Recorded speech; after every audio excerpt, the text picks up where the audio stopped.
Welcome back to the GFOA weekly video for week 10. This is the consensus answers, or how we think we should be calling these plays. Realize these are subjective when we get into the defenseless player. However, we do have rules and guidelines, and so we want to try to call them with safety in mind when in doubt. And realize that they are new last couple years, and it's very fast and it's hard to do.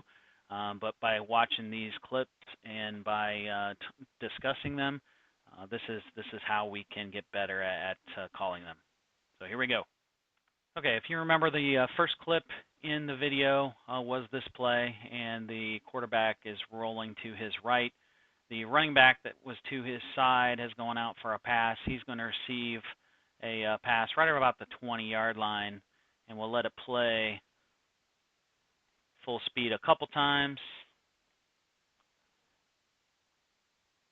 And there's actually a good shot of it that I didn't realize from the end zone view. Is this player defenseless is our first question. What is a defenseless player? When in question, a player is defenseless. That's the first thing we need to realize. So if you have a question, is a player defenseless? Boom, there's your answer, he is.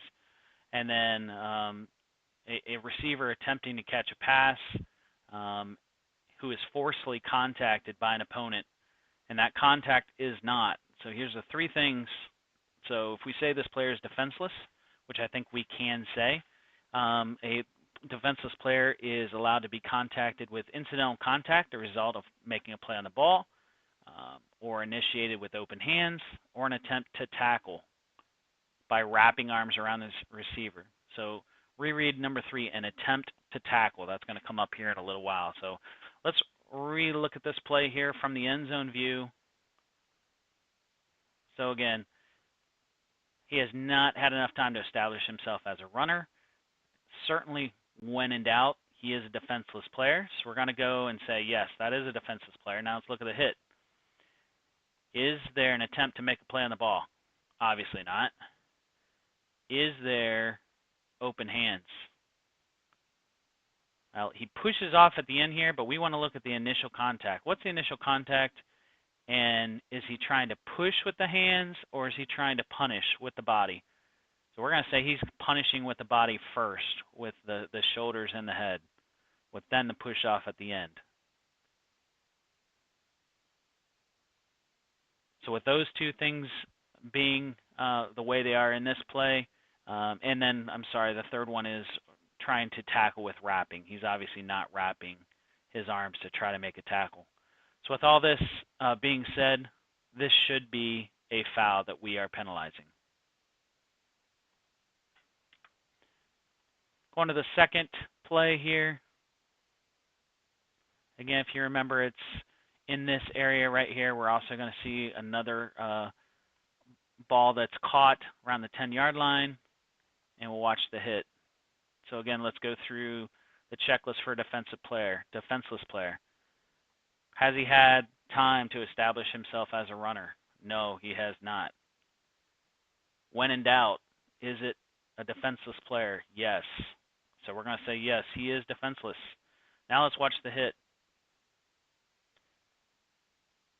Okay, I'm going to let it go in full so you see that.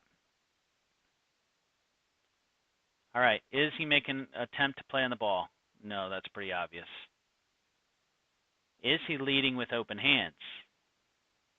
Again, you can see he's leading with the shoulder and with the helmet. So no, he is not. Now, I want to point this part out to you. So this coach is teaching his players to do this. So you're going to see the hand go around here. And actually, I think this is what fooled this crew. So we actually had a flag on this, and you'll see it at the end. We picked it up, and I think it's probably because we see this hand. But I want to go back now to the definition again. A receiver can be hit if there's an attempt to tackle by wrapping the arms. What's the attempt to tackle? How is he attempting to tackle this player? To me, and again, the consensus with GFOA is that he is hitting more than he's attempting to tackle with the arm wrap. So again, this should be a penalty, and we do have one on this crew that we picked up. So the initial call was the correct one.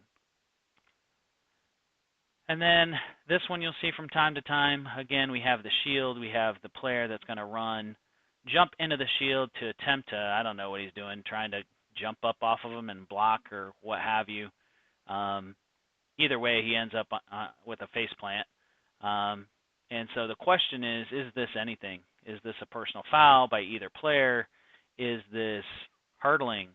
Is this block below the waist? Again, we've had a lot of those questions. So let's, first of all, we have to go to the definitions of each. Let's talk first about the hurdling aspect. So let's look at the definition for a hurdle.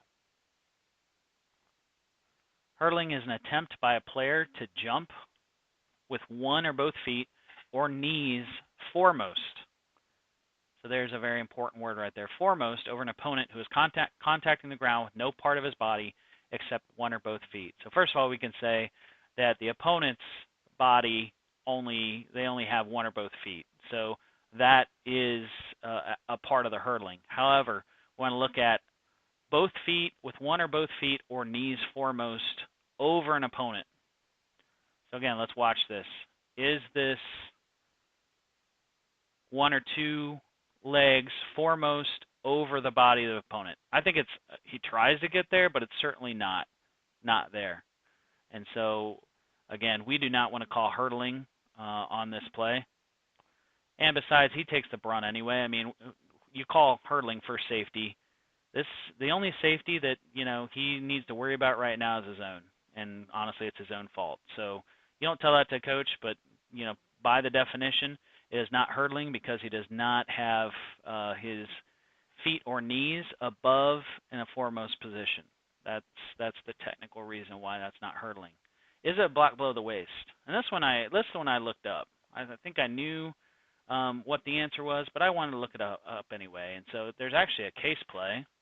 I'll bring that up here, and I'll let you read it. You don't have to. It's 932 situation I in the case book, and it says the same exact thing. So basically, you can't just jump up and then kind of go down and force the opponent to basically block you below the waist and get a flag. Reading is much more brief and gets the point, which is normal for Reading. It says basically that the player has to have one or both feet on the ground in order to have a penalty, against that player for block below the waist. So the player is definitely jumping. He has no feet on the ground, and therefore this is not a block below the waist. Last part is a personal foul. We could call a personal foul. However, again, we don't want you to call anything on this play. So he's not going in with any force. We're talking about the returner here. And then looking at the shield's not picking him up and slamming him down. I think if you had a pickup and a body slam, you could call a personal foul here.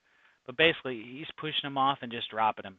And so there is no personal foul on there. And that was all the plays for this week's video, Week 10. Again, want to make sure that you had those before walking into the game. And I want to thank you for watching. See the ball, sell the call, and most of all, have fun. Thank you very much, and have a good one.